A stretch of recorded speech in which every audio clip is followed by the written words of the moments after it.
I tried cutting my own hair again. I posted a YouTube video the first time I tried, which you can see here. But this time,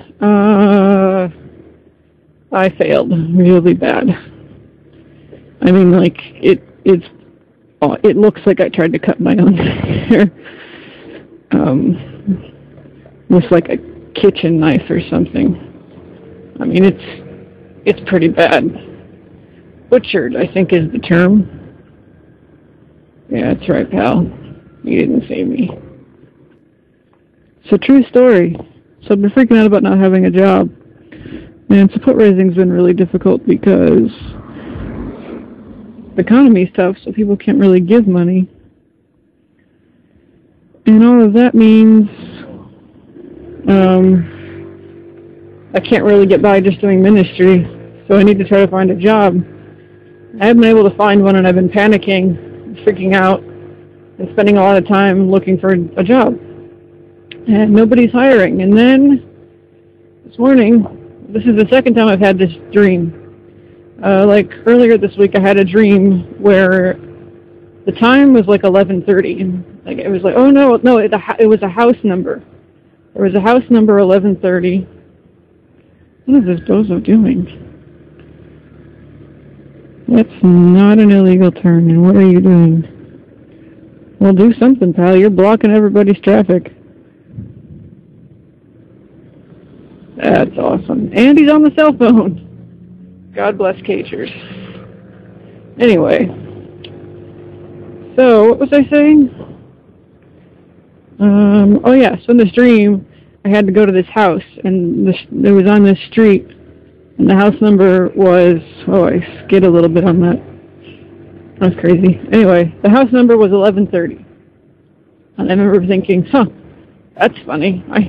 And I woke up, I was like, I wonder if that's like a Bible verse I should look up, like Psalm 11:30 or something. And right away, I really felt quite strongly that it was Matthew 11:30.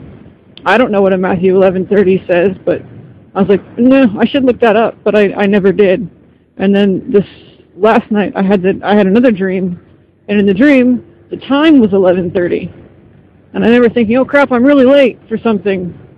And then when I woke up, I was like, okay, I really got to look this up this time. But I didn't end up looking it up till that afternoon. But I also felt, you know what, I've got all this free time right now because all my hours running sound are being cut, and I don't have any other things to do right now, and I can't find a job. So I remember thinking, well, wait a minute, I could be spending all this time in the prayer room. The only reason I haven't is I feel guilty, like that's wasting time.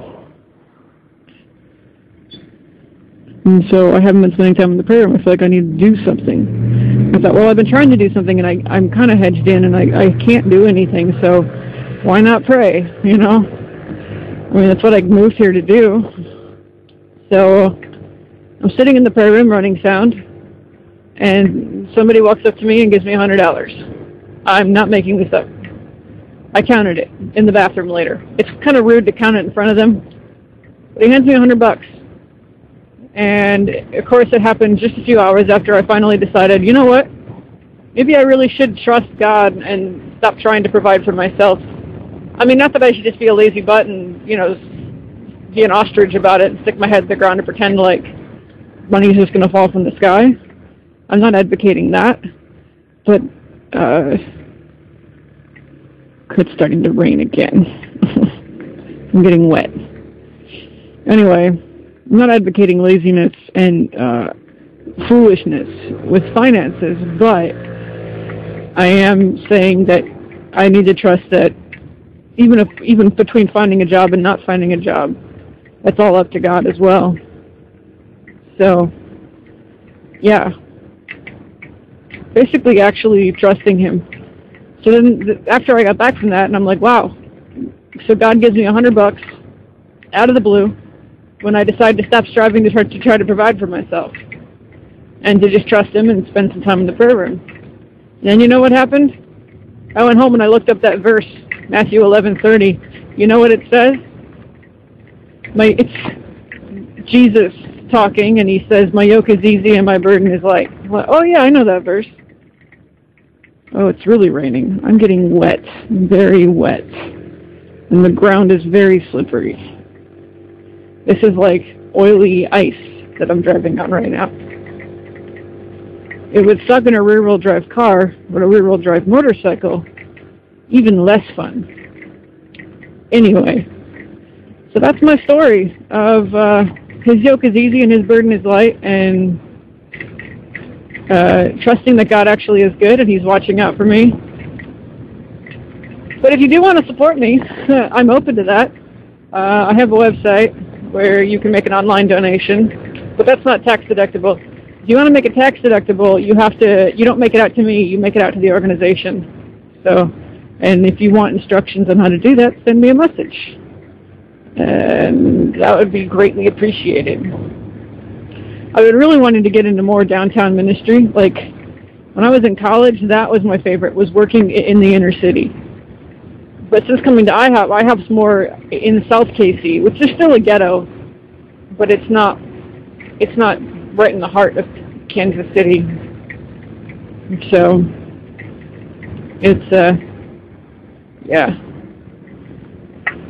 I keep forgetting what I was in the middle of saying. Oh yeah, I need money. And tomorrow morning, I have an interview at a coffee shop that would be a lot of fun to work at. And I found out that for sure, very soon, my hours are being drastically cut for sound. I know that in the end of June, my morning hours will all be done. And then I found out some other news that my evening hours will be cut in half as well. And then by August, we'll be completely done. And I will basically be laid off as a sound tech. And I can find another team to run sound for, another worship team, but I don't know if I really want to, or if this is just, okay, cool. Now I know how to do audio engineering, and I've done it basically full-time for a couple of years, and I think now I want to move on and learn something else and try something new. These are big raindrops. I am completely drenched. Awesome. And I'm not wearing my rain gear because it wasn't raining when I started out. I just have my gear on, my normal gear, which is mesh, and yeah, I'm wet. Like, especially my leather gloves. Oh yeah, that's some hard rain. Ow, it stings, even through the gear. As long as it doesn't start hailing again. It did that earlier today. Small hail though, like the size of olives or grapes, grape-sized hail. Nothing major. I can't see through the freaking rain. It sounds so loud too. It sounds like pebbles hitting your helmet. I kind of like how it sounds actually. I think it's really comforting. Except I gotta try to steer without leaning at all. I'm very wet. Alright, I'm going to end it here, and I'm going to go home and try to get out of this rain. Peace.